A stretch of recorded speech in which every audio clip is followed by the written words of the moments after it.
साथियों, स्वागत है आप सभी का एक बार फिर से मेरे चैनल पर।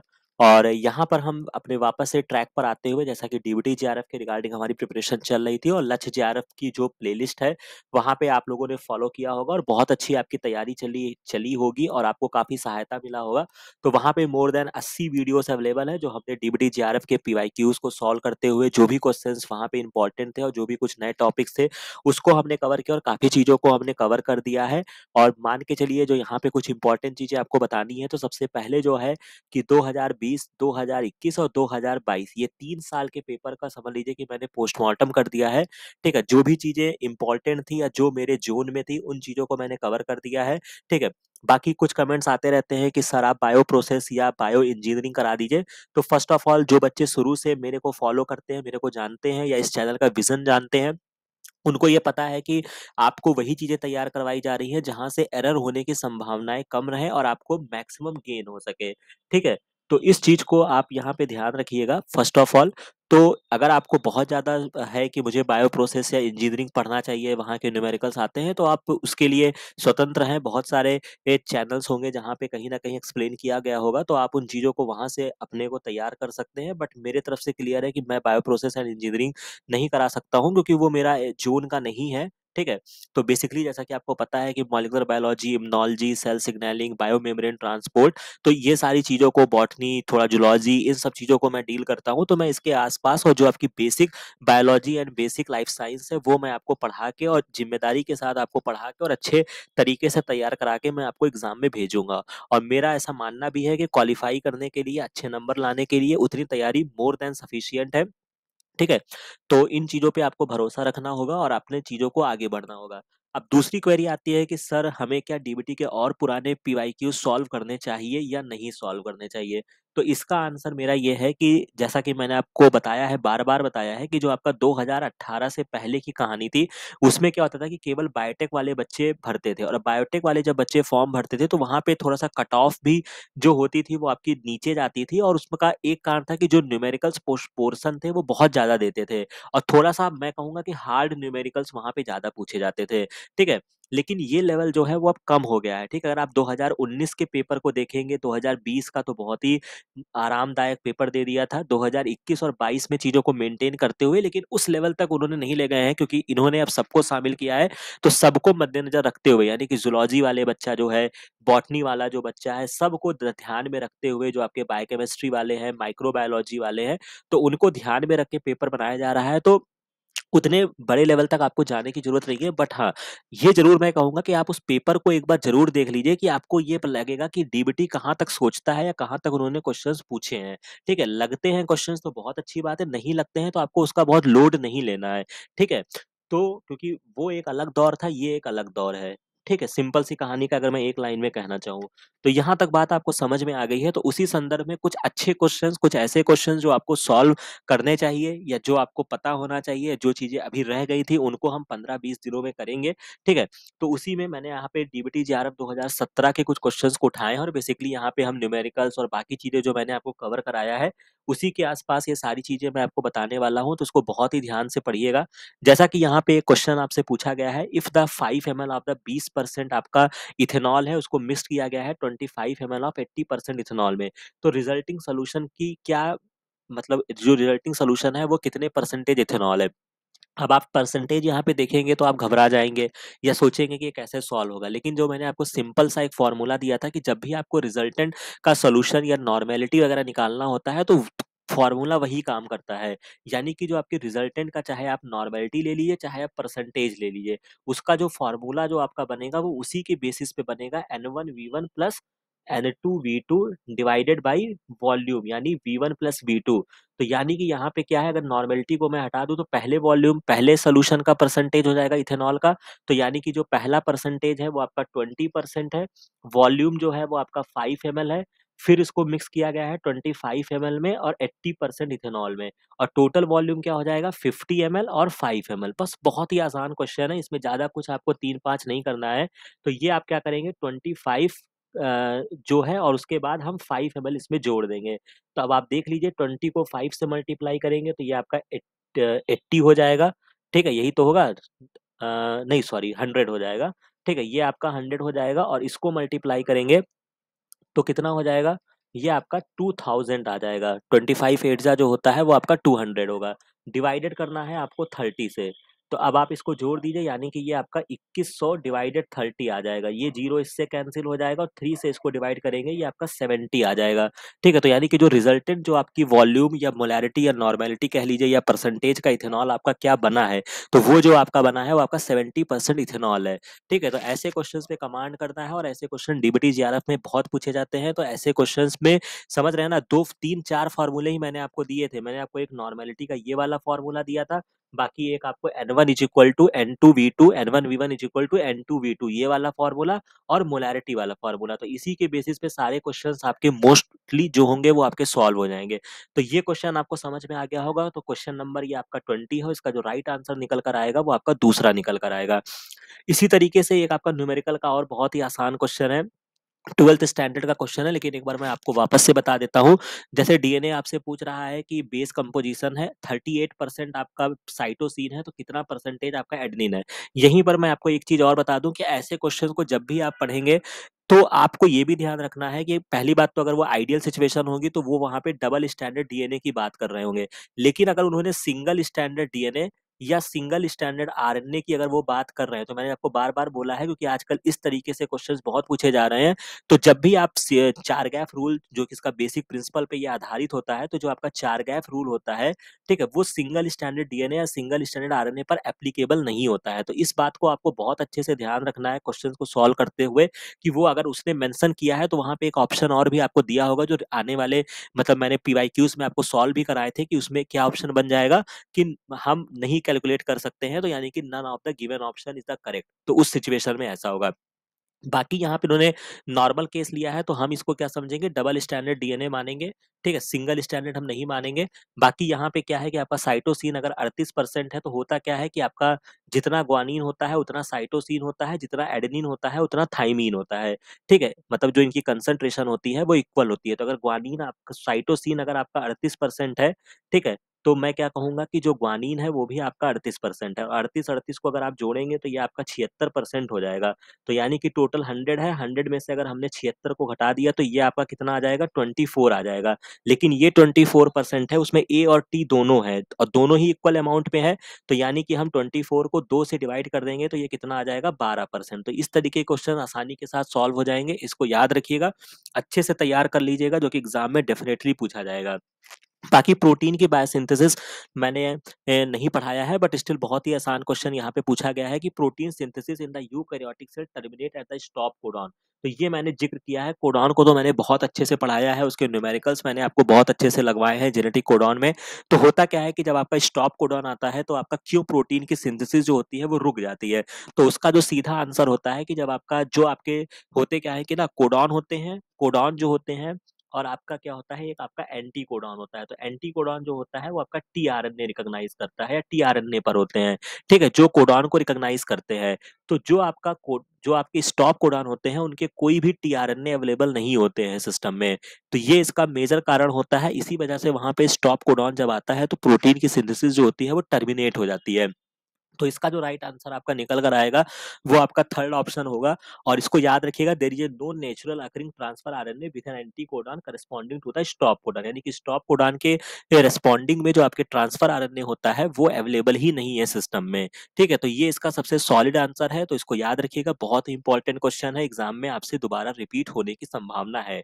इसके बाद अगर हम नेक्स्ट क्वेश्चन की तरफ चलते हैं, कुछ और न्यूमेरिकल्स पे अगर मैं बात करूं, ये भी बहुत बढ़िया न्यूमेरिकल्स आपका दिया गया है, जो कि क्वेश्चंस दोबारा भी आपसे रिपीट किया जा सकता है। तो इसको ध्यान से समझिएगा। और एक चीज मैं और कहूंगा कि इन सब पे कमांड बनाना है, लेकिन इन सब पे निर्भर नहीं होना है। ठीक है, पहले राउंड में आपके पास नंबर ऑफ चॉइस वहां पे बहुत सारे रहेंगे, 150 क्वेश्चन आपके सेक्शन बी में होंगे, 50 क्वेश्चन सेक्शन ए में होंगे। तो पहले राउंड में आप एक बार पूरे अच्छे से पेपर देख लीजिएगा। ठीक है, उससे ये होगा कि अगर आपको इसके बदले में कोई और आसान क्वेश्चन अगर आपको मिलता है जहाँ पे आपको एकदम से ज्यादा आप श्योर हैं, तो आप उसको करने पर जाइएगा।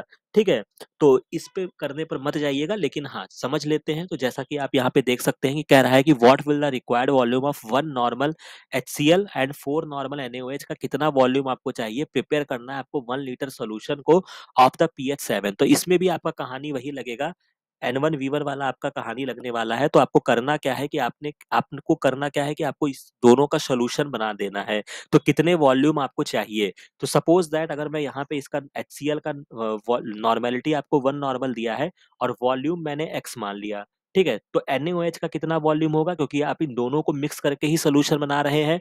तो सपोज दैट सॉल्यूशन क्या होता है? सोल्यूट प्लस सॉल्वेंट, यही तो मैं बोलता हूँ, इज इक्वल टू सोल्यूशन।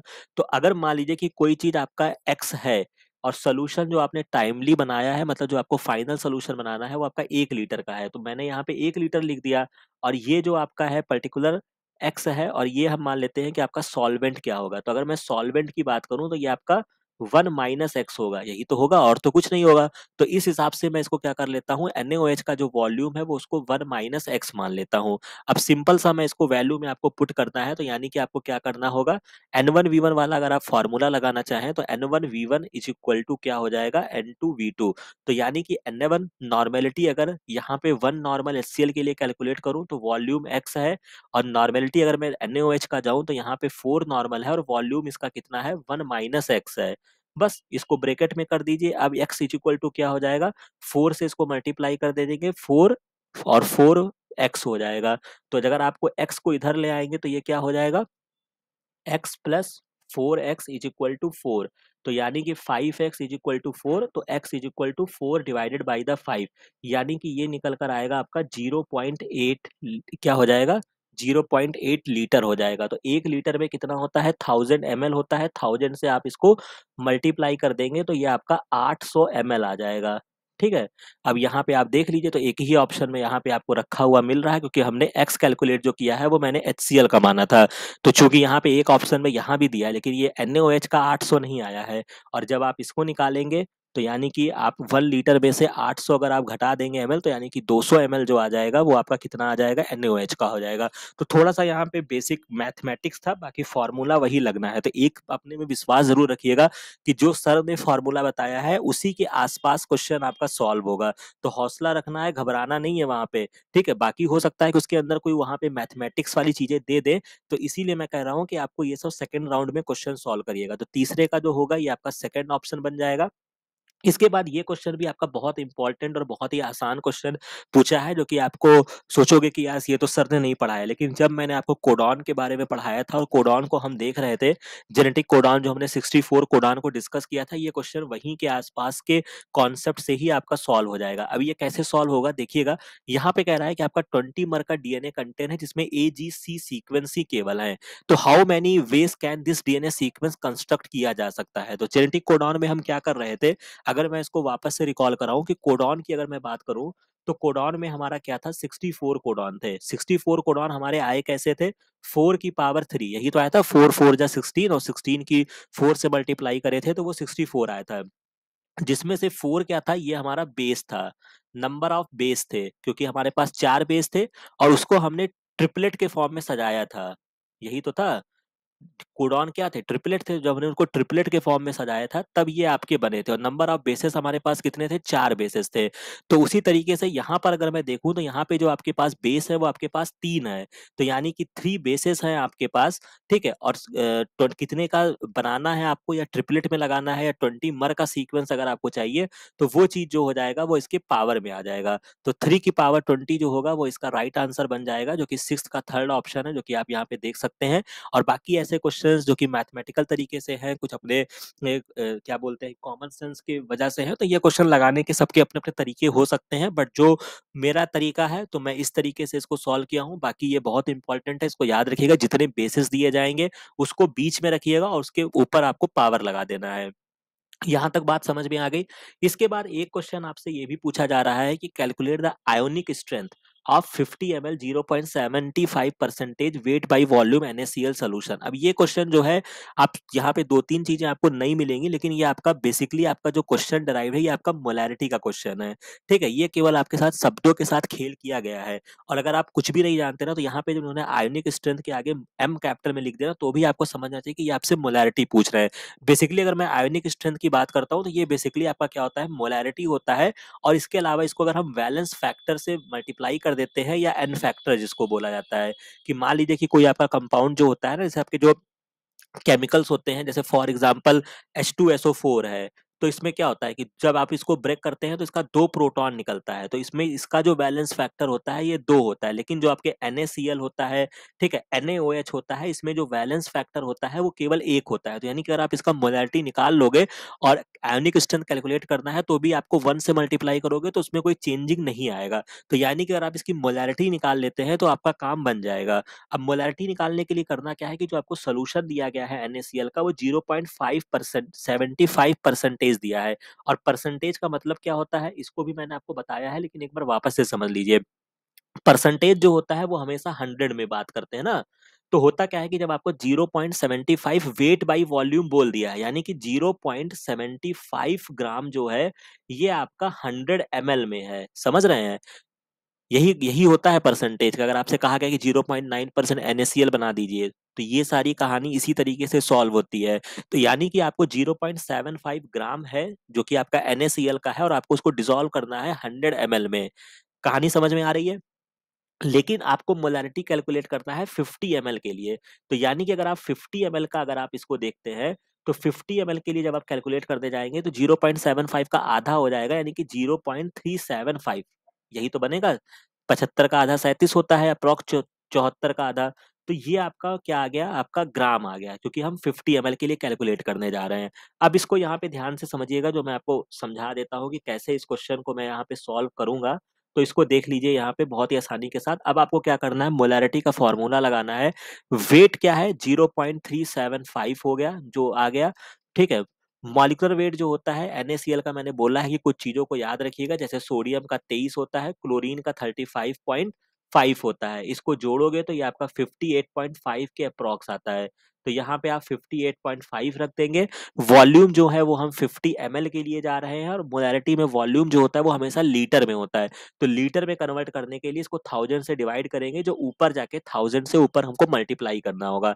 बस अब यहाँ से क्या करना है आपको, सिंपल अगर आप इसको जाके कैलकुलेट करेंगे ये 20 हो जाएगा। बाकी जब आप इसको गुणा करेंगे, ठीक है, तो ये जो मल्टीप्लीकेशन करने पर आएगा ये आपका 0.18 आएगा।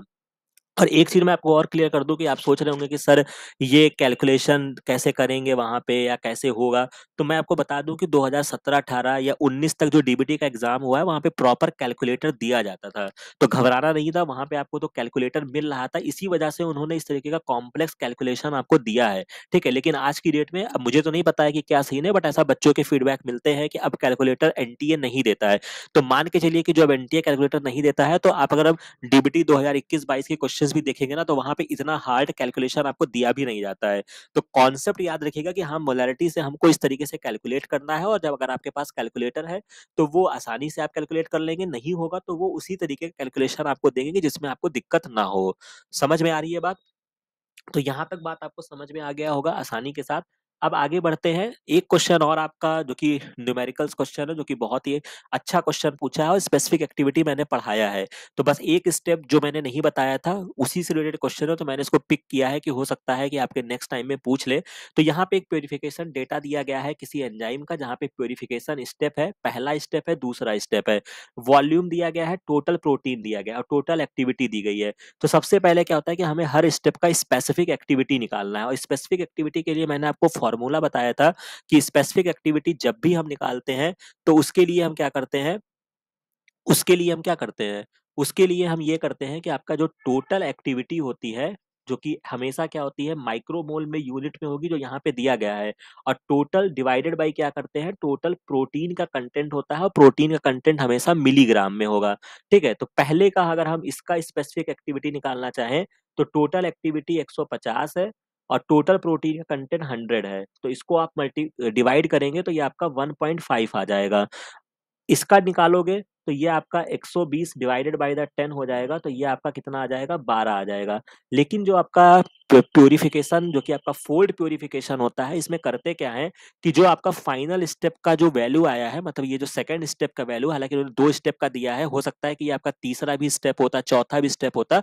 तो जब उस कंडीशन में होता है, तो जो आपका फाइनल स्टेप की जो प्योरिफिकेशन आई है, ठीक है, फाइनल स्टेप की जो आपकी स्पेसिफिक एक्टिविटी आई है, उसको इनिशियल वाले से हम डिवाइड कर देंगे। तो फाइनल स्टेप यानी कि इस वाले स्टेप का हमारा 12 आया है, और इसको हमको डिवाइड कर देना है जो हमारा पहले स्टेप पर आया है, यानी कि 1.5। तो 12 को अगर 1.5 से डिवाइड करोगे तो यानी पॉइंट हटा दीजिए, 0 बढ़ा दीजिए, और 15 जो होता है ये आपका 8 टाइम्स जो होता है वो आपका 180 होता है। तो यानी कि इसका जो राइट आंसर निकल कर आएगा वो आपका 8 हो जाएगा। तो नेक्स्ट टाइम अगर ऐसे क्वेश्चंस आएंगे तो कर लेंगे ना, कर लीजिएगा, बहुत ही आसान क्वेश्चन रहेगा, बहुत इसमें ज्यादा कुछ नहीं होता है। ठीक है, स्पेसिफिक एक्टिविटी मैंने आपको ऑलरेडी पढ़ाया हुआ है। नेक्स्ट क्वेश्चन आपका एक और पूछा गया है, जो कि मतलब मैं इसलिए उठाया हूं क्योंकि ये कॉन्सेप्ट मैंने आपको दिया हुआ है। ठीक है, एब्जॉर्बेंस आपको दिया गया है, प्लाज्मिड प्लाज्मिड दिया गया, इसको सोचो ही मत, अब आप कैसे निकालोगे वो समझिए। एब्जॉर्बेंस है 260 पर है, जो कि प्लाज्मिड सोल्यूशन है, आफ्टर 100 फोल्ड डाइल्यूट किया गया है और आपको 0.2 मिल रहा है एब्जॉर्बेंस। ठीक है, यानी कि आपको कोई एब्जॉर्बेंस है, ये आपको 0.2 मिल रहा है, लेकिन ये 100 टाइम डाइल्यूट किया गया है।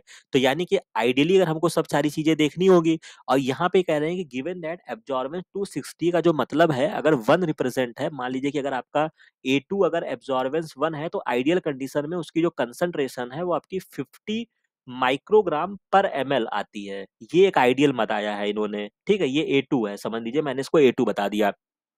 अब ये क्वेश्चन कैसे सॉल्व होगा, जैसा कि मैंने आपको बियर लैम्बर्ट लॉ बताया था, ए डायरेक्टली प्रोपोर्शनल होता है कंसंट्रेशन और पाथ लेंथ के। और जब हम डायरेक्टली प्रोपोर्शनल का फॉर्मूला बनाते हैं तो मैंने आपको रटाया था कि A1/C1 is equal to A2/C2। ये लक्ष्य जेआरएफ जो बच्चे नए जुड़े हैं वो समझ लें, कॉन्सेप्ट मैंने ऑलरेडी 4 महीने पहले ही आपको दे दिया है। ठीक है, A1/C1 is equal to A2/C2, इसके रिगार्डिंग मैंने आपको 12th लेवल का जो आपका गैस का चैप्टर था P1 PV is equal to nRT, जो गैसेस लॉ, चार्ल्स और बायस लॉ पढ़ते हैं, उससे कंपैरिजन करके मैंने आपको रटवाया था। ठीक है, तो वहां से हम क्या करेंगे, ये फॉर्मूला मैंने बना लिया। ठीक है, अब ये फॉर्मूला बना लिया, लेकिन ये जो आपको आइडियल कंडीशन पे तो ये आपका 1 रिप्रेजेंट कर रहा है 50 माइक्रोग्राम को। तो हम क्या करेंगे कि एक चीज यहाँ पे करना होगा कि ये जो आपको 0.2 एब्जॉर्बेंस दिया है ना, ये आपको 100 फोल्ड डाइल्यूट करके दिया है। तो हम इसको हम कन्वर्ट अभी से ही कर लेते हैं कि आइडियली कंडीशन में तो हमें क्यों डायल्यूशन केस में हम जाएंगे। तो यानी अगर हम इसको डाइल्यूट ना करें तो 0.2 को अगर 100 से मल्टीप्लाई कर देंगे तो ये आपका 20 आ जाएगा। तो यानी कि इसका एब्जॉर्बेंस जो है ये आपका 20 है, समझ रहे हैं। अब इसको वैल्यू पुट कर दीजिए, A1 जो है वो आपका 20 है, कंसंट्रेशन तब हमको फाइंड करना है, A2 जो है वो आपका 1 है और कंसंट्रेशन आपका 50 है। तो C1 क्या आ जाएगा, डायरेक्टली इसको क्रॉस मल्टीप्लीकेशन कर देंगे, तो 50 को अगर हम 20 से मल्टीप्लाई करेंगे तो ये कितना आ जाएगा, 1000 आ जाएगा। और ये जो यूनिट आएगी वो कितने में आएगी, माइक्रोग्राम पर ml में आएगी। लेकिन यहाँ पे जब आप देखेंगे तो ये आपको यूनिट नहीं दी गई है। ठीक है, माइक्रोग्राम पर ml में तो दिया ही नहीं गया है। ठीक है, यही तो दिया गया है भाई, माइक्रोलीटर में दिया गया है ना सारी यूनिट। तो अब इसको कैसे सॉल्व करोगे, अब इसमें भी कुछ भी नहीं करना है। तो यानी कि ये जो कंसंट्रेशन आपकी आई है ये 1 ml में आई है। और 1 ml में जब आपने पढ़ा होगा 1 ml जो होता है उसमें 1000 माइक्रोलीटर होता है। तो यहाँ पे अगर मैं इसको लिख दूं 1000 माइक्रोलीटर, और 1000 कैंसिल हो जाएगा। अब कैसे कैंसिल होगा, देखो 1000 माइक्रोग्राम बटे 1 ml में 1000 माइक्रोलीटर, 1000 कट गया तो कितना हो गया, 1 माइक्रोग्राम पर 1 माइक्रोलीटर। तो ये देखिए पहले ऑप्शन में रखा हुआ है 1 माइक्रोग्राम पर माइक्रोलीटर, और 50 माइक्रोग्राम इसका वो होगा। यानी कि आपको उस लेवल पे जाने की जरूरत भी नहीं है, आपने केवल इसका कंसंट्रेशन निकाल लिया जो आपको मिल गया 1 माइक्रोग्राम पर माइक्रोलीटर। तो यहां तक बात आपको समझ में आ गई होगी। ठीक है, तो कैसे ये क्वेश्चन सॉल्व करेंगे, बाकी बेसिकली ये आपका जो क्वेश्चन है ये आपका बियर लैम्बर्ट लॉ पे आधारित है। ऐसा नहीं कि आपने देखा एब्जॉर्बेंस है, प्लाज्मिड है, फलाना है, ढमकाना है, तो नहीं करेंगे। ठीक है, तो ये क्वेश्चंस आपके करने वाले हैं, और थोड़ा सा इसमें आपको यूनिट कैलकुलेशन की तरफ ले जाएंगे, तो उसके लिए अभी भी आपके पास 10-15 दिन का मौका है, तो उनको अच्छे से देखते जाइए। ठीक है, अब कुछ क्वेश्चंस को और देख लेता हूं जो मैंने बहुत ही आसानी के साथ लगाए हैं। जैसे कि यहाँ पे पूछा गया था कि प्रोटीन काइनेज सेल सिग्नलिंग मैंने ऑलरेडी पढ़ा दिया है। प्रोटीन काइनेज फास्फोराइलेट करते हैं प्रोटीन को at hydroxyl group of amino acid की side chain, which one of the following group of amino acid consist side chain hydroxyl group.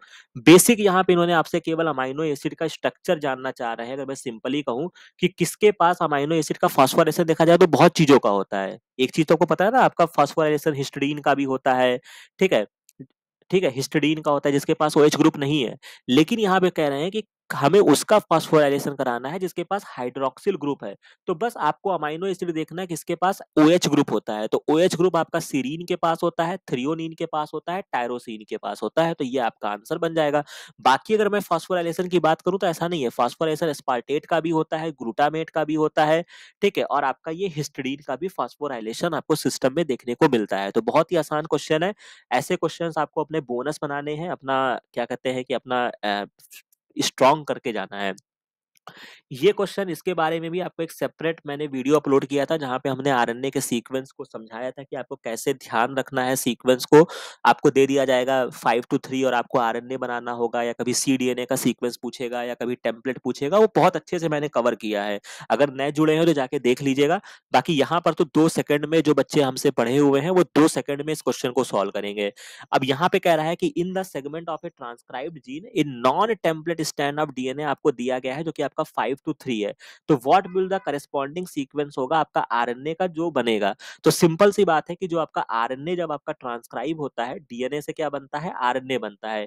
DNA में मैंने आपको ऑलरेडी बताया था कि 2 स्टैंड होते हैं। जब डीएनए से डीएनए की सिंथेसिस होती है तब दोनों ही स्टैंड जो होते हैं ये टेम्पलेट का काम करते हैं। वापस से मैं रिवाइज करा देता हूँ। लेकिन जब डीएनए से आरएनए का फॉर्मेशन होता है तो कोई डीएनए का जो होता है, कोई एक स्टैंड जो होता है वो टेम्पलेट का काम करता है, ठीक है। दूसरा स्टैंड जो होता है वो नॉन टेम्पलेट होता है, और जो आपका आरएनए बनता है, ठीक है, उसका जो सीक्वेंस होता है वो एग्जैक्ट सिमिलर होता है नॉन टेम्पलेट वाले के। लेकिन फर्क क्या होता है कि जब डीएनए होता है तो वहां पे थाइमीन होता है, और जब आरएनए बन जाता है तो यहाँ पे यूरेसिल होता है। मतलब जिसको इसने टेम्पलेट नहीं माना है उसके एग्जैक्ट सीक्वेंस होता है। तो यानी कि आपको सीधा कह रहे हैं कि हमने नॉन टेम्पलेट का आपको सीक्वेंस दिया है तो आपको टेम्पलेट यानी कि आपको आरएनए का बताना है। तो अब आपको कुछ भी नहीं करना है, यहाँ पे AGC, ठीक है, और थाइमीन जो होता है वो आरएनए में नहीं होता है, तो आपको क्या कर देना है, यूरेसिल लगा देना है जहां पे थाइमीन है। अब देख लो कहीं पर मिल रहा है, तो यही वाला मिल रहा है मुझे, AGCUCAUG। कितना आसान क्वेश्चन है, बहुत ही बढ़िया, मतलब शानदार क्वेश्चन, मैं कहूंगा स्टार लगा दूंगा। तो 42 का जो होगा ये आपका सेकंड ऑप्शन हो जाएगा। और जो बच्चे यहाँ पे पढ़े हैं इस चैनल के माध्यम से, तो आप समझ सकते हैं कि आपको ऐसे ऐसे चीजें सिखाई गई है ना कि जो आपका बेसिक बायोलॉजी समझने में, इंटरव्यू में हर जगह आपके काम आएगा, ठीक है। और यही चीजें में बहुत सारे स्टूडेंट्स होते हैं, बहुत सारे बच्चे होते हैं कि ना, मतलब समझ नहीं पाएंगे, मतलब सर माथा पटक लेंगे, ठीक है। और ऐसी चीजें बड़ी कंफ्यूजिंग होती है, लेकिन आपको बहुत ही आसान तरीके से पूरा एक वीडियो मैंने उसके लिए डेडिकेटेड किया, और बहुत ज्यादा नहीं है वो, 10-15 मिनट का जो भी वीडियो होगा। तो अगर आप नए जुड़े हैं तो उस पर्टिकुलर वीडियो को जाके अवश्य देखिएगा, ठीक है। अब कुछ और क्वेश्चंस को मैं आपको समझा देता हूं। जैसा कि यहाँ पे आपसे पूछा जा रहा है कि अल्फा हेलिक्स आपका है, प्रोटीन है जो प्राइमरली कैसे बनता है। तो ये चीज याद रखिएगा, जब आपका प्रोटीन होता है, एक आपका वहां पे जब आप पढ़ेंगे सेकेंडरी स्ट्रक्चर की तरफ जब आप जाते हैं तो अल्फा हेलिक्स होता है और बीटा, ये दोनों चीजें होती हैं। अल्फा में जो बनता है, और जब आपका यहाँ पे हाइड्रोजन बॉन्डिंग वगैरह होती है तो आपकी इंटर भी होती है और आपकी इंट्रा भी होती है। तो जब आपका अल्फा बनता है तो ये आपका इंट्रा मॉलिक्यूलर हाइड्रोजन बॉन्डिंग की वजह से होता है, ठीक है। याद करने के लिए याद रखिएगा इंट्रा, इंट्रा में याद रखिएगा, इसको ऐसे करिएगा अल्फा को, यानी कि ये अंदर की तरफ आया है। तो यानी कि ये जो है ये आपका अल्फा हेलिक्स जब आपका बनता है तो ये आपका इंट्रा मॉलिक्यूलर हाइड्रोजन बॉन्डिंग होती है, जो बहुत ही इंपॉर्टेंट है। याद रखिएगा, आगे से भूलिएगा नहीं, alpha helix intra molecular hydrogen bonding आपको याद रखना है। तो यहाँ तक कहानी आपको समझ में आ गई होगी। अब मैं कुछ और क्वेश्चंस को यहाँ पे मैं आपको लगवा देता हूँ। एक क्वेश्चन जो कि आपका एंटीबॉडी इम्यूनोलॉजी से सिखाया गया है, क्वेश्चन है बहुत ही आसान क्वेश्चन, मैंने कॉन्सेप्ट पढ़ा रखा है। और जो नहीं पढ़ाया है वो भी आपको मैं कुछ दिनों में कंटेंट आपको मिलते जाएंगे। बाकी बेसिक इम्यूनोलॉजी जितनी आपकी वैक्सीन था, बेसिक इम्यूनोलॉजी का कॉन्सेप्ट था, एंटीबॉडी डाइवर्सिटी थी, उन सारी चीजों को मैंने कवर कर दिया है। तो पूछ रहा है, बहुत ही बढ़िया क्वेश्चन उन्होंने फ्रेम किया है कि detectable serum antibody against a T independent pathogen. जो आपके पैथोजन होते हैं वो जब आप पढ़ते हैं कि जब उनकी प्रोसेसिंग होती है तो उनके 2 पाथवे होते हैं, या तो वो टी डिपेंडेंट होते हैं और एक जो होते हैं वो आपके टी इंडिपेंडेंट होते हैं। तो जो टी डिपेंडेंट होते हैं उनके प्रोसेसिंग में टी सेल्स का बहुत अहम रोल होता है, ठीक है। और जो इंडिपेंडेंट होते हैं उनमें वो टी सेल्स नहीं रोल प्ले करते हैं, किसी और माध्यम से वो जाते हैं। तो अगर आपके सीरम में ठीक है? अगर आपके सीरम में टी इंडिपेंडेंट पैथोजन मिल रहा है, तो ये क्या इंडिकेट कर रहा है? तो ऑब्वियस सी बात है, अगर आपको टी इंडिपेंडेंट पैथोजन मिल रहा है, तो यानी कि अगर आप इसमें देखेंगे, अगर आपके सीरम में सबसे पहली बात, अगर आपको पैथोजन मिल गया है, तो इसका मतलब कि आपकी इम्यून सिस्टम फंक्शनल है। तो फोर्थ ऑप्शन तो आपका कट जाएगा कि both T and B cell system are not functional. ऐसा नहीं है, क्योंकि सीरम वगैरह में क्या होता है, एंटीबॉडी, बी सेल्स वगैरह, ठीक है? तो यानी कि आपका वो तो फंक्शनल है, तो ये आपका गलत हो गया। The patient has immune suppression, गलत बात भाई। अगर इम्यून उसकी सप्रेस होती तो क्यों आपको उसको सीरम में आपको उसका लेवल दिखता? दो ऑप्शन यहीं से कट गए। और चूंकि आपका टी इंडिपेंडेंट है, तो टी सेल की कहानी आएगी ही नहीं, ये भी ऑप्शन आपका कैंसिल हो गया। बचा आपका ए ऑप्शन, यानी कि उसके में बी सेल फंक्शनल एग्जिस्ट करता है, यानी कि टी सेल्स मतलब टी इंडिपेंडेंट पाथवे से वो नहीं गया है, उसके पास ऑप्शन केवल बी सेल्स वाला था, और बी सेल्स वाले ने अपनी जिम्मेदारी को निभाया है, तभी आपको सीरम में एंटीबॉडी उसके खिलाफ बनी हुई दिख रही है। समझ रहे हैं? और एक चीज और याद है ना, सीरम क्या होता है? सीरम जो होता है ये आपका प्लाज्मा जो होता है, अगर उसमें से अगर मैं क्लॉटिंग फैक्टर्स को हटा दूं, तो जो बनता है वो आपका सीरम बनता है। ये सब बहुत ही बेसिक 12th लेवल की चीजें हैं, इसको याद रखिएगा। हो सकता है आपसे एग्जाम में क्वेश्चंस पूछ लिया जाए, ठीक है? इसके बाद नेक्स्ट क्वेश्चन आपसे पूछा गया है, इसका जो अभी डीबीटी का जो मैं लास्ट में रिवीजन करा रहा था, जहाँ पे मैंने एक एक घंटे के वीडियो डाले थे, वहां पे मैंने आपको कुछ सिग्नेचर प्रोटीन्स बताए थे कि जो प्रोटीन का ट्रांसलोकेशन होता है, उसमें क्या एंड टर्मिनल पे सीक्वेंस होते हैं। जो मैंने आपको रटाया था, मैंने बताया था कि जो आपका पैरोक्सीसोम होता है, उसका सी टर्मिनल पे होता है। ये एक्सेप्शन केस मैंने आपको बताया था, याद आया? उसमें कुछ सीक्वेंस थे जो मैंने आपको बताए थे, और उसमें एक चीज मैंने आपको ये भी बताया था कि कौन सा फॉलोइंग स्ट्रक्चर है, stretch of the amino acid होंगे जो टारगेट करेंगे न्यूक्लियस में। तो न्यूक्लियस में जाने के लिए क्या होगा, बेसिक प्रोटीन्स की आवश्यकता होती है, ठीक है भाई? बेसिक प्रोटीन जो होता है, वहां पे मैंने सिग्नेचर वाला वीडियो याद रखिएगा, उससे क्लियर हो जाएगा। तो यानी कि आपको बेसिक प्रोटीन चाहिए, यानी कि पॉजिटिवली चार्ज चाहिए, ठीक है? तो यानी कि जो इसका आंसर बनेगा, ये आपका arginine lysine lysine lysine arginine lysine, तो ये आपका बन जाएगा, ठीक है? कहानी समझ में आ गई है? और बाकी अगर आप चाहो तो आप ऐसे भी कोरिलेट कर सकते हो कि आपका न्यूक्लियस है, न्यूक्लियस में आपका डीएनए होता है, और डीएनए पर आपका निगेटिव चार्ज होता है, ठीक है? तो यानी कि आपका जो सेम चार्ज में रिपल होगा, अपोजिट चार्ज वाले जो होंगे वो अट्रैक्ट होंगे। तो यानी कि निगेटिव है, तो आपको जो यहाँ पे प्रोटीन्स आएंगी वो आपकी बेसिक प्रोटीन आएगी, तभी तो आपका बेसिक प्रोटीन में आपका हिस्टोन आता है भैया। अगर उससे भी जोड़ना चाहो तभी तो हिस्टोन आएगा। और ये आपका निगेटिव प्रोटीन रहेगा एक तरीके से, जो आपका न्यूक्लियस में रहेगा, तभी तो ये आपस में रैप करेंगे और न्यूक्लियोसोम बना लेंगे, ठीक है? तो इस तरीके से भी आप समझ सकते हैं, ठीक है? तो सारी चीजें आपकी पढ़ाई हुई हैं, और सारी चीजें आपकी भी पढ़ी हुई हैं, ठीक है? ऐसा नहीं है, अपने ऊपर संदेह नहीं करना है, सब चीजें आपको इसमें पता है। तो वो पर्टिकुलर चार्ट कितना इंपॉर्टेंट है, वो आपको समझ में आ रहा है, तो आप उसको भी अच्छे से देखिएगा। नेक्स्ट क्वेश्चन यहाँ पे आपके लिए इम्यूनोलॉजी से ही है। The function of the negative selection of the thymocyte in the thymus to eliminate, यानी कि जो आपका थाइमस होता है, वहां पे एक प्रोसेस होती है, जब आपका ये थाइमोसाइट्स में टी सेल्स वगैरह डेवलप होती हैं, तो उसमें एक फिनोमिना होता है निगेटिव सिलेक्शन। निगेटिव सिलेक्शन का मतलब क्या होता है कि आपकी जो सेल्स होती हैं, जब वो डेवलप कर रही होती हैं, तो उनको सेल्फ और नॉन सेल्फ का पहचान कराया जाता है। ये हमारे इम्यून सिस्टम की बहुत बड़ी खूबी है, जो मैंने आपको बताया था।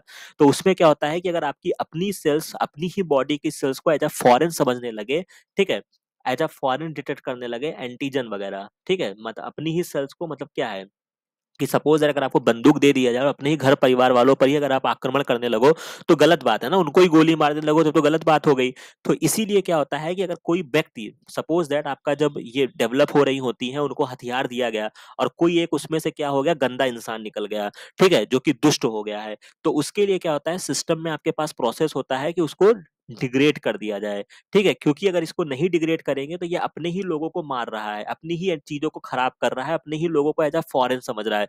मतलब पढ़े होंगे ना, ये घर के लोग आपको दुश्मन लगने लगे, ठीक है? तो एक तो कोट्स भी आपने पढ़ा होगा कि जब आपको परिवार के सदस्य, ठीक है, इसी पर सुन ही लीजिए, जब परिवार के सदस्य जो होते हैं, अगर आपको दुश्मन लगने लगे, तो आपके पतन का समय स्टार्ट हो जाता है। ये ऐसा कोट्स है, काफी अच्छा कोट्स है, ठीक है? तो कभी भी अपने घर परिवार को एज अ दुश्मन नहीं समझना चाहिए, वही आपके सबसे अपने होते हैं, सबसे प्योर होते हैं, ठीक है? तो इसी वजह से यहाँ पर जो कहानी होती है कि अगर कोई व्यक्ति जो है अपने ही लोगों को गलत समझने लगा है, तो उसके लिए क्या करना होगा, उसको थोड़ा डांट वाट के सही करना होगा। तो जो हमारे सिस्टम होते हैं, उसमें क्या होते हैं कि आपके क्या होते हैं, वहाँ पर जो ये प्रोसेस होती है एलिमिनेट करने के लिए, क्योंकि अगर ये एलिमिनेट करना है, इसको थोड़ा-सा क्या करना है, या तो मान लीजिए कि समझ लीजिए कि बच्चा है, ये बड़ा हो रहा था, ये दुष्ट हो गया है, तो अब हमें इसको थोड़ा एलिमिनेट करना होगा। एलिमिनेट करने का मतलब इसको हमको हॉस्टल में शिफ्ट करना होगा, ठीक है? कुछ दिन के लिए माँ-बाप क्या करते हैं, हॉस्टल में बच्चे को भेज देते हैं, फिर उसका दिमाग ठंडा हो जाता है, ठीक है? तो वही कहानी यहाँ पर होती है। क्यों किया गया? क्योंकि ये अपने आप को नष्ट कर देता है। अल्टीमेटली अगर ये कंडीशन आती, तो हमें क्या हो जाती है, ऑटो इम्यून डिजीज हो जाती है। ऑटो इम्यूनिटी यहीं पर तो आती है, ऑटो इम्यून डिसऑर्डर। तो यानी कि जो हमने किया है यहाँ पे ऑटो रिएक्टिव थाइमोसाइट, जो थाइमोसाइट ऑटो रिएक्टिव थी, अपनी ही टी सेल्स को मारने लगी थी या आगे जाके मार देती, उसके लिए ये कहानी की गई है। तो यानी कि 58 का फोर्थ ऑप्शन होगा, जो कि आपको अच्छे से मैंने समझा दिया है, और ऑलरेडी मैंने ऑटो इम्यून डिसऑर्डर में इस चीजों को हमने समझा था। इसके बाद ये आपका जो क्वेश्चन बहुत अच्छा ड्राइव है, इसके बारे में भी मैंने ऑलरेडी आपको चर्चा किया हुआ है कि antigen recognisation by the T cell in the absence of the costimulation, यानी कि जब आपका एंटीजन रिकॉग्नाइज कर रहा है और नीचे की तरफ आपका को स्टिमुलेशन सिग्नल नहीं है जो उसको सिग्नल ट्रांसडक्शन पाथवे को कैरी आउट कर सके, तो उस कंडीशन में जो यहाँ पर एक कहानी आती है वो क्या होती है, टी सेल एनर्जी। ये आपका टेक्निकली टर्म होता है जो इम्यूनोलॉजी में यूज किया जाता है, जब लैक ऑफ इम्यून रिस्पॉन्स, इसको सीधा बोल सकते हो लैक ऑफ इम्यून रिस्पॉन्स। इस कंडीशन में क्या होता है, लैक ऑफ इम्यून रिस्पॉन्स जब आता है, ठीक है, तो इसको हम क्या बोलते हैं, एनर्जी बोलते हैं, ठीक है। यानी कि इसमें बेसिक कारण क्या होता है कि आपका जो एंटीजन है वो टी सेल से बाइंड तो किया, लेकिन जो टी सेल्स को एक्टिवेट होके, मतलब ये मेम्ब्रेन होगा, मान लो ये टी सेल्स होगा, यहाँ पे एंटीजन आके बाइंड किया, लेकिन जो इसका सिग्नल ट्रांसडक्शन पाथवे था, जो नीचे की प्रोटीन्स थी वो बेकार हो गई है, वो सिग्नल्स को कैरी आउट नहीं कर रही हैं, उनको फॉरवर्ड नहीं कर रही हैं। तो ऐसी कंडीशन में क्या होता है, lack of the immune response, यानी कि इम्यून रिस्पॉन्स आपका नहीं आएगा। तो इसको हम प्यार से क्या बोलेंगे, टी सेल एनर्जी बोलेंगे, ठीक है। तो यहां तक बात आपको समझ में आ गई। इसके बाद नेक्स्ट पार्ट की तरफ चलते हैं। यहाँ पे जो कुछ क्वेश्चंस मैंने और लगा दिए हैं, जैसे ये भी मैंने आपको काफी रटाया है। अभी कल के ही वीडियो में मैंने आपको स्मूथ एंडोप्लाज्मिक रेटिकुलम का कार्य बताया था कि वो कौन सा काम करते हैं। तो स्मूथ एंडोप्लाज्मिक रेटिकुलम जो होता है, ये बेसिकली आपका क्या करता है, डिटॉक्सिफिकेशन ऑफ द ड्रग, यानी कि स्टेरॉइड की सिंथेसिस, ये सारा काम। और इसके अलावा जो स्मूथ एंडोप्लाज्मिक रेटिकुलम में आपका डिटॉक्सिफिकेशन ऑफ द ड्रग्स वगैरह का होता है। तो ये सारी चीजें याद रखिएगा। इसके बाद in the human the enzyme having reverse transcriptase activity, ये बार बार घुमा के क्वेश्चंस पूछा गया है, जो कि आपका टीलोमरेज होता है, जो कि आपका अल्टीमेटली टीलोमरिंग, शॉर्टनिंग, ये सारी चीजें आपने पढ़ा होगा, जो अल्टीमेटली जाके कैंसर से भी लिंक होता है। तो इस कहानी को याद रखिएगा। बाकी रिवर्स ट्रांसक्रिप्टेज का मतलब क्या होता है कि आपका आरएनए से डीएनए का बनना, यही तो होता है, उल्टा आप जा रहे हो। तो रिवर्स ट्रांसक्रिप्टेज, तो यानी कि जो यहाँ पे एंजाइम होता है, इसको दूसरे शब्दों में और क्या बोला जा सकता है, आरएनए डिपेंडेंट डीएनए पॉलीमरेज, यानी कि हमने डीएनए को पॉलीमराइज किया लेकिन आरएनए को टेम्पलेट मान के, तो इसीलिए क्या हो गया, आरएनए डिपेंडेंट डीएनए पॉलीमरेज। याद रखिएगा, नहीं तो छोड़ के चले आओ, ठीक है। ये कहानी हो गई। इसके बाद transition type of the gene mutation कैसे कॉज्ड होता है, तो मैंने आपको बताया था, जब मैंने आपको सिकल सेल एनीमिया पढ़ाया था, तो मैंने आपको बताया था कि दो चीजें होती है, ट्रांजिशन होता है, ट्रांसवर्जन होता है। हालांकि सिकल सेल एनीमिया में ट्रांसवर्जन होता है, याद रखिएगा। ट्रांजिशन में क्या होता है कि जब आपका प्यूरिन प्यूरिन से रिप्लेस हो जाए, पायरिमडीन पायरिमडीन से रिप्लेस हो जाए, तो हम इसको ट्रांजिशन बोलते हैं, ठीक है। मतलब सेम का सेम में रिप्लेस हो जाए, यानी कि प्यूरिन जो बेस है, प्यूरिन आपका कौन है, एडेनिन है, ग्वानिन है, पायरिमडीन जो है वो थाइमिन, साइटोसिन, यूरेसिल, यानी कि जो प्यूरिन का रिप्लेसमेंट होगा वो आपका एडेनिन से ग्वानिन में होना चाहिए। तब आप इसमें खोजिए, तो जैसे कि क्या है, एटी जो है वो रिप्लेस हुआ जीसी से, यही में तो आपको देखने को मिला, यानी कि ए जो है वो जी से रिप्लेस हो गया, और थाइमिन जो है वो साइटोसिन से रिप्लेस हो गया। तो इस कंडीशन को हम क्या बोलेंगे, ट्रांजिशन बोलेंगे। तो 62 का फोर्थ ऑप्शन। इसके बाद मॉलिक्यूलर बायोलॉजी में आरएनए पॉलीमरेज भी मैंने आपको पढ़ाया है बहुत ही अच्छे से, जब क्वेश्चंस को सॉल्व किया था। तो वहां पे जो आपका आरएनए पॉलीमरेज, जब आपका होलो एंजाइम होता है, जब आपका सिग्मा फैक्टर आके बाइंड करता है, तब अब इसको हम होलो एंजाइम बोलते हैं। इसकी सब यूनिट्स याद रखिएगा, यहीं से क्वेश्चन डिसाइड होगा। एक क्वेश्चन और डिसाइड होगा, जिसमें दो अल्फा होता है, एक बीटा होता है, एक बीटा बीटा डैश होता है, और एक इसपे ओमेगा यूनिट होता है। और जब ये सिग्मा फैक्टर से आके जुड़ जाता है, तब ये आपका होलो एंजाइम होता है। सिग्मा जो होता है वो बहुत ही इंपॉर्टेंट होता है। क्यों इंपॉर्टेंट होता है, क्योंकि ये ट्रांसक्रिप्शन को इनिशिएट करता है, ठीक है, इनिशिएट करता है या उसको स्पेसिफिसिटी देता है। अब यहीं पर एक चीज मैं आपको बहुत गहरी बात बताने वाला हूं, ऐसा भी क्वेश्चंस एग्जाम में पूछे गए हैं। तो पहला बात तो इसको समझ लीजिए कि जो आपका which among these sub unit इंपार्ट specificity of the transcription of A gene and how, तो इसमें कौन जो है वो स्पेसिफिसिटी प्रदान करता है। तो जो सिग्मा होता है ये आपके प्रमोटर सीक्वेंस को रिकॉग्नाइज करता है। यही कहानी होती है -10 और -35 सीक्वेंस को। तो ये आपका सिग्मा हो जाएगा जो कि बाइंडिंग करता है -10 और -35 सीक्वेंस पे। अब अगर मैं आपसे पूछूं कि अगर आपका सिग्मा फैक्टर ना हो तो क्या आपका आरएनए की सिंथेसिस होगी कि नहीं होगी, तो यहां पर क्या आंसर आएगा। पहली बात तो कुछ लोग इससे बिलीव नहीं करते हैं, मतलब यहाँ पे साइंटिस्टों में ही कंट्रोवर्सी है। बट इसका जो मोस्ट करेक्ट आंसर है वो ये है कि अगर आपका सिग्मा फैक्टर नहीं होगा, नॉट प्रेजेंट होगा, ठीक है, तो आपका आरएनए की सिंथेसिस जो होती है वो होगी, ठीक है, हो सकती है। लेकिन क्या होगा कि वो स्पेसिफिसिटी नहीं होगी, मतलब जो एक पर्टिकुलर लोकेशन से स्टार्ट होना था या क्या होना था वो नहीं आएगा, लेकिन आरएनए की सिंथेसिस होगी। तो ये आपको मैं एक्स्ट्रा पॉइंट बता रहा हूँ, इसको याद रखिएगा कि सिग्मा फैक्टर अगर नहीं है तो आपकी आरएनए की सिंथेसिस कहीं अलग, मतलब इसको टेक्निकली क्या बोलेंगे, नॉन स्पेसिफिसिटी वहां पे देखने को मिलेगा। समझ रहे हैं। हो सकता है कि वो पता नहीं कहां से जाके रिकॉग्नाइज करके स्टार्ट कर दे, ठीक है। आखिरकार अमूमन ऐसा होता नहीं है सिस्टम में, जब तक सिग्मा फैक्टर अपने पर्टिकुलर सीक्वेंस को रिकॉग्नाइज नहीं करेगा तब तक आरएनए की सिंथेसिस नहीं होगी, ठीक है। तो ये कहानी आपको मैंने छोटी सी समझा दी है। इसके बाद नेक्स्ट क्वेश्चन, जो कि ये भी मैंने आपको बताया था, the gene that have been used for reprogramming somatic cell to adult mammal stem cell, जिसको आईपीएससी टेक्नोलॉजी, जो कि इंड्यूस प्लूरिपोटेंट स्टेम सेल का पूरा एक लेक्चर अवेलेबल है जिसमें आपके ये सारे फैक्टर्स यूज किए जाते हैं, ऑक्ट4, सॉक्स2, केएल4, सीमिक, ठीक है। ये सब ट्रांसक्रिप्शनल फैक्टर होते हैं। तो ये क्या होते हैं, ये आपके ट्रांसक्रिप्शनल फैक्टर होते हैं। बहुत अच्छे से समझाया था इस क्वेश्चन को। इसके बाद नेक्स्ट क्वेश्चन जो आता है, जब आपका फर्टिलाइजेशन होता है, following fertilisation zygote divide rapidly to form a large number of cell within a short time through a process called cleavage in some organism like sea urchin में क्या होता है, जब आप डेवलपमेंटल बायोलॉजी पढ़ेंगे तो सी अर्चिन से ही हम सारी चीजें पढ़ते हैं। तो ये बहुत बढ़िया एग्जाम्पल वहां पे देखने को मिलता है कि वहां पर क्या होता है कि कुछ cells of the early embryo जो होती हैं वो कुछ स्टेजेस को छोड़ देती है, स्किप करती है of the cell cycle to order to achieve this, मतलब अपने जाइगोट को बहुत तेजी से डिवाइड कराने के लिए क्या है कि आपका बहुत सारे आपके सेल साइकिल में क्या होता है, जीवन होता है, एक आपका जीनॉट होता है, जब आपकी सेल्स रेस्टिंग फेज में होती है तो वो जीनॉट होता है, बाकी जीवन होता है, एस होता है, जी2 होता है, और फिर आपका माइटोटिक फेज आता है। तो होता क्या है कि इसमें क्या करते हैं, सी अर्चिन को बहुत तेजी से डिवाइड करना है, ठीक है। तो उसको अपने एम फेज से मतलब है और एस फेज से मतलब है, ठीक है, क्योंकि डीएनए का तो रेप्लिकेशन करना ही करना है। और एस फेज में ही मेजर चेक पॉइंट्स होते हैं, ठीक है, डीएनए का रेप्लिकेशन एरर पाथवे को देखने के लिए। तो ये जब आपको बढ़ाता है, अपना ग्रोथ इसको करना है, तो ये किसको स्किप कर सकता है, ठीक है। तो इस केस में इसके लिए जो इंपॉर्टेंट नहीं है, तो ये एस को तो स्किप नहीं करेगा, और जी नॉट से तो कोई मतलब ही नहीं, वहां पे सेल्स डिवाइड ही नहीं करती हैं। तो जी नॉट कैंसिल हो जाएगा, एस को भी आप नहीं कर सकते, एस में तो आपका डीएनए का रेप्लिकेशन आपको कराना ही कराना है। तो यानी कि इस केस में ये आपका जीवन को भी छोड़ देता है और जी2 को भी छोड़ देता है। तो इसका जो राइट आंसर निकल कर आएगा वो 81 का 2 हो जाएगा, जीवन एंड जी2। याद रहेगा, ठीक है। और तो ये कहानी आप हमेशा याद रखिएगा, जो कि बहुत ही इंपॉर्टेंट है। इसके बाद नेक्स्ट क्वेश्चन है, phenomena of a transfer of a trait from a man to his grandson through his daughter. ये जो होता है बेसिकली आपका क्रिस क्रॉस इनहेरिटेंस होता है, जो कि आपको एक्स लिंक डिसऑर्डर्स वगैरह में देखने को मिलते हैं, हीमोफीलिया वगैरह में। तो ये भी आपका बहुत ही आसान क्वेश्चन है। बाकी नेक्स्ट एक आपका सीक्वेंसिंग है, जो कि मैंने आपको ऑलरेडी पढ़ाया है। पायरो सीक्वेंसिंग मैंने बोला है कि जो आपका नई टेक्नोलॉजी के हिसाब से है, बहुत ही इंपॉर्टेंट है। इसको थोड़ा सा गूगल से सर्च करके पढ़ लीजिएगा, या कहीं पर कंटेंट मिलेगा तो वो भी देख लीजिएगा, पाथफाइंडर वगैरह में अवेलेबल है। बाकी मेरे को भी समय रहेगा तो मैं इसको आपको पढ़ा दूंगा। इस सीक्वेंसिंग का जो प्रिंसिपल होता है वो बेसिकली क्या होता है, basically pyrosequencing derive its name for the fact कि जब ये क्या डिटेक्ट करता है, पायरोफॉस्फेट को।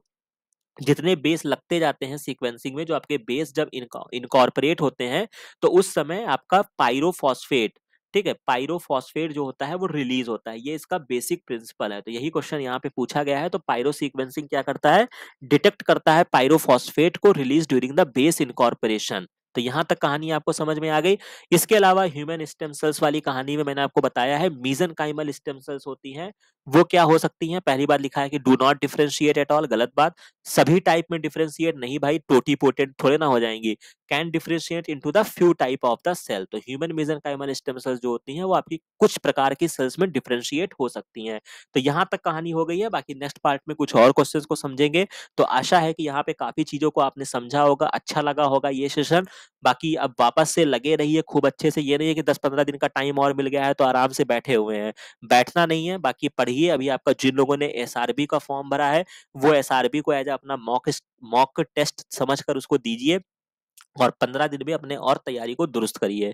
तो आशा है कि ये सारी चीज़ें आपको समझ में आ गई होगी। बाकी इस वीडियो को लाइक कीजिएगा, शेयर कीजिएगा, अपने दोस्तों के साथ शेयर करिएगा और खूब अच्छे से तैयारी करिए। डेफ़िनिटली आपका एग्ज़ाम क्वालीफाई होगा। बाकी मिलते हैं नेक्स्ट वीडियो में नेक्स्ट इन्फॉर्मेशन के साथ। Thank you very much.